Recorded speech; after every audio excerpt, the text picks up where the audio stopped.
बिस्मिल्लाहिर्रहमानिर्रहीम अस्सलाम वालेकुम। आज मैं आपके साथ रेसिपी शेयर करने जा रही हूँ जी मटन यखनी पुलाव की। उसके लिए मैंने यहाँ पर मटन लिया है जी 1 केजी सारा बोन वाला यहाँ पर मटन है मेरे पास। और अब मैं इसके अंदर शामिल कर रही हूँ जी एक छोटा छोटा प्याज शामिल किया है और लहसुन शामिल किया है। कुछ जवे लहसुन के लिए हैं। जितनी भी इसकी क्वान्टिटी और इन्ग्रीडियंट्स होंगे, जो भी इसमें मैं गर्म मसाले शामिल करी हूँ, वो सब आपको इंग्रेडिएंट्स इसके सब डिस्क्रिप्शन बॉक्स में मिल जाएंगे और मैं यहाँ पर भी राइट कर दूँगी। अब मैंने इसके अंदर जी 6 कप पानी शामिल कर दिया है। पानी डालकर हम इसको अच्छी तरह से मिक्स कर लेते हैं। अब मैं इसके अंदर शामिल करूँगी जी 1 टीस्पून नमक शामिल कर रही हूँ। मिक्स कर लेते हैं इसको अच्छे से। बहुत ही मज़ेदार ये यखनी पुलाव बनने वाला है हमारा। अब मैंने इसको ऊपर रख दिया है चूल्हे पर इसको पकने के लिए। इसको हम बॉयल आने का वेट करेंगे।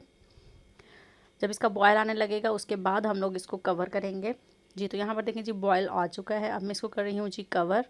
अब इसको हमने तब तक पकाना है जब तक कि हमारा जो मटन है वो अच्छी तरह से गल नहीं जाता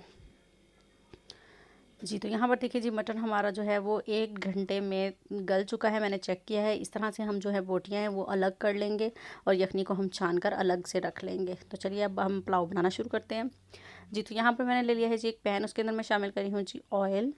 जितना भी आपको पसंद हो उस हिसाब से आप ऑयल शामिल कर लीजिएगा। अब मैं इसके अंदर शामिल कर रही हूँ 2 लार्ज साइज़ के प्याज शामिल किए हैं। प्याज हमने शामिल करने के बाद इसको हमने करना है लाइट ब्राउन। ज़्यादा डार्क ब्राउन नहीं करना है, हमें इसे लाइट ब्राउन करना है, जैसे कि ये अब आपको दिखाई दे रहे हैं। अब मैंने इसके अंदर शामिल किए हैं जी लौंग और काली मिर्च। और हमने जो मटन अपना बनाया था, यखनी बनाई थी, वो मटन मैंने इसके अंदर शामिल कर दिया है। इसको हम भून लेंगे 1 मिनट के लिए अच्छी तरह से। अब मैं इसके अंदर शामिल करूँगी जी अदरक लहसुन का पेस्ट 1 टेबल स्पून के करीब, यानी 1 बड़ा चम्मच मैंने अदरक लहसुन का पेस्ट शामिल किया है। इसको भी हम भून लेंगे अच्छी तरह से, ताकि अदरक लहसुन अच्छी तरह से हमारे सारे मटन के अंदर मिक्स हो जाए। 1 मिनट के लिए हमने इसकी भुनाई करनी है। अब मैं इसके अंदर शामिल करूँगी जी नमक। 2 बड़े चम्मच मैंने इसके अंदर नमक के शामिल किए हैं और 2 बड़े चम्मच इसके अंदर अब मैंने कुटी लाल मिर्च के शामिल कर दिए हैं। इसको भी हम अच्छी तरह से मिक्स कर लेंगे। अब हम सारे मसाले अच्छी तरह से, बस इसके अंदर यही 2 मसाले हम लोगों ने शामिल करने हैं और जो साबुत गरम मसाले और जितने भी हमने यखनी के अंदर शामिल किया, सारा टेस्ट जो है वो यखनी के अंदर होगा। अब मैंने इसके अंदर शामिल कर दी है जी यखनी। ये हमारे पास है जी 4 कप, क्योंकि हमारे पास हैं 3 गिलास पानी के, तो मैंने इसमें 4 कप यखनी के जो हमारे तैयार हुए थे वो शामिल किए हैं। अब मैंने इसके अंदर शामिल कर दी हैं जी हरी मिर्चें। चावल में को मैंने यहाँ पर 30 मिनट के लिए भिगो कर रखा था। बॉयल आया तो मैंने इसके अंदर चावल शामिल कर दिए हैं। दूसरी तरफ जो है वो उस पतीले में आपको लग रहा होगा कुछ बन रहा है, तो ये सिर्फ खीर बन रही थी।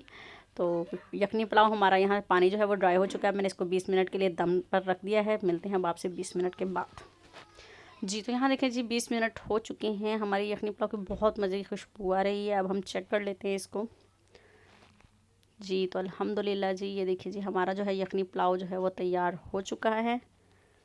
कितनी मज़े की लग रही है इसकी लुक भी, और खुशबू भी बहुत ज़्यादा मज़े की आ रही है।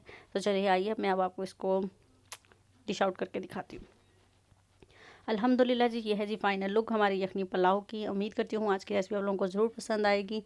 और अगर आपने मेरे चैनल को अभी तक सब्सक्राइब नहीं किया है तो मेरे चैनल को सब्सक्राइब करें, वीडियो को लाइक करें और कमेंट करके बताइएगा कि आपको रेसिपी कैसी लगी। मिलते हैं नेक्स्ट रेसिपी के साथ। अल्लाह हाफिज़।